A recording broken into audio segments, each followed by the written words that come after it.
सबको के जोहार मोर नाम है संजीव और मोए आए रहो बीरपरा पार्क घूमे के लिए और एखाना हो दालगांव स्टेशन में इन्हें देख सको था मोर सांगमान।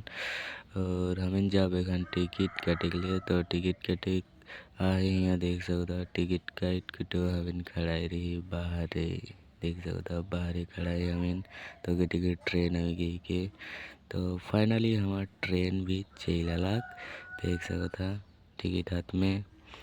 तो बाकी होने बोलबो तो ये जगह एक्सेप्ट कर थोड़े वीडियो के।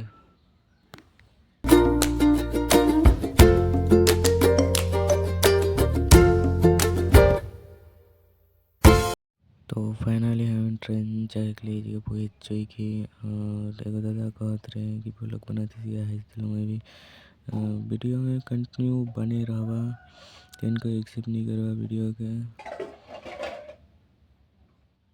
तो फाइनली हम हमार अलीपुर पहुँच चुकी तो देख सकता था आज के लगे इतने गाइस बाय बाय टाटा।